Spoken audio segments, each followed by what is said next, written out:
Hello అండి, welcome back to my channel. పెసరపప్పుతో కమ్మగా వెజిటబుల్స్ వేసుకొని కర్రీ చేసుకుందాం. చాలా బాగుంటుంది, రైస్లోకి బాగుంటుంది, అలాగే ఎక్కువగా రోటీలోకి ప్రిఫర్ చేస్తాను నేను. చాలా బాగుంటుందండి. ముందుగా పెసరపప్పును ఇలా 2-3 సార్లు కడుక్కొని నానబెట్టి పెట్టుకోవాలి. ఒక గంట సేపు కానీ ఇంకా ఎక్కువసేపు ఉన్నా బాగుంటుందండి. ఇలా కూరగాయలను కట్ చేసి పెట్టుకోవాలి. నేనైతే క్యారెట్, క్యాప్సికమ్, ఆలు తీసుకున్నా. మీకు నచ్చిన కూరగాయలు మీరు తీసుకోవచ్చు. ఇప్పుడు మిక్సీ జార్లో పచ్చి కొబ్బరి ముక్కలు, పచ్చిమిర్చి, వెల్లుల్లి, సాల్ట్ వేసుకొని మిక్సీ పట్టి పెట్టుకోవాలి. ఇలా కచ్చా పచ్చాగా ఉంటేనే బాగుంటుందండి టేస్ట్. దీన్ని ఒక సైడ్ పెట్టేసి ఇప్పుడు స్టవ్ వెలిగించి కుక్కర్ పెట్టుకోవాలి.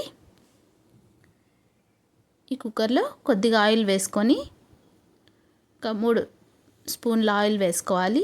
దీంట్లోకి ఆవాలు, జీలకర్ర, అలాగే ఉల్లిపాయ ముక్కలు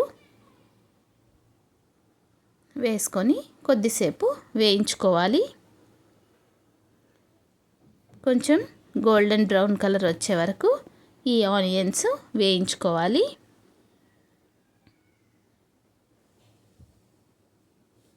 ఇప్పుడు మనం ఇందులోకి పచ్చి కరివేపాకు యాడ్ చేసుకోవాలి.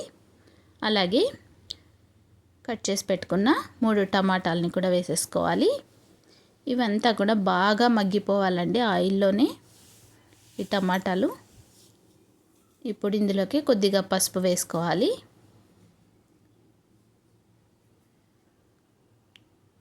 ఇలా బాగా మగ్గి ఆయిల్ పైకి తేలుతూ ఉండాలి. ఇప్పుడు మనం ముందుగా కట్ చేసి పెట్టుకున్న క్యారెట్, క్యాప్సికమ్, ఆలు ముక్కలు కొంచెం పీసులు కొంచెం పెద్ద సైజులో కట్ చేసుకోండి, బాగుంటుంది. ఇప్పుడు మరీ పెద్దవి కాదు, మీడియం సైజ్ అన్నమాట. ఇలా వేయించుకోవాలి కొద్దిసేపు. ఇలా వేగిన తర్వాత మనం ముందుగా గ్రైండ్ చేసి పెట్టుకున్న పచ్చిమిర్చి, పచ్చి కొబ్బరి పొడిని వేసేసుకోవాలి. మీరు పేస్ట్గా కూడా చేసుకోవచ్చండి, దాన్ని పర్లేదు, బాగుంటుంది. పేస్ట్ అయితే మరి ఫైన్ పేస్ట్ లాగా కాకుండా కొంచెం కచ్చా పచ్చగా ఉండాలి పేస్ట్ కూడా. ఇదంతా కూడా బాగా కలుపుకోవాలి. ఈ పచ్చి వాసన పోయే వరకు ఇలా వేయించుకుంటూ ఉండాలి మీడియం ఫ్లేమ్లో పెట్టుకొని. ఇప్పుడు మనం ముందుగా నానబెట్టి పెట్టుకున్న పెసరపప్పును కూడా వేసుకోవాలి.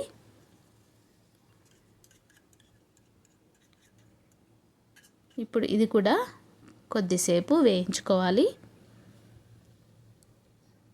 చాలా బాగుంటుందండి, ట్రై చేయండి. సమ్మర్ కాబట్టి వేడి ఎక్కువగా ఉంటుంది బాడీకి, కాబట్టి తగ్గిస్తుంది వేడిని.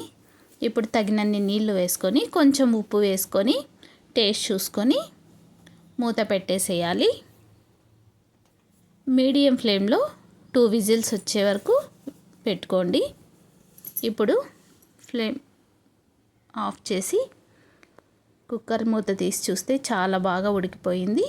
చివరిగా కొత్తిమీర వేసేసుకొని ఇలా కలుపుకుంటే అంతేనండి, టేస్టీగా హెల్దీగా పెసరపప్పు కర్రీ రెడీ అయిపోయింది.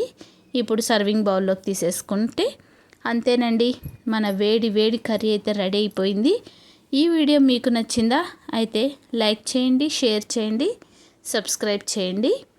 కొత్తగా చూస్తున్న వాళ్ళైతే సబ్స్క్రైబ్ చేసుకొని గంట సింబల్ని ప్రెస్ చేయండి. నేనైతే రోటీతో సర్వ్ చేసుకున్నాను, రోటీతో తింటున్నాను అనమాట. ఈ రోటీ కూడా ఏంటి అంటే స్పెషల్ నువ్వులు కరివేపాకు రోటీ అండి. Thanks for watching.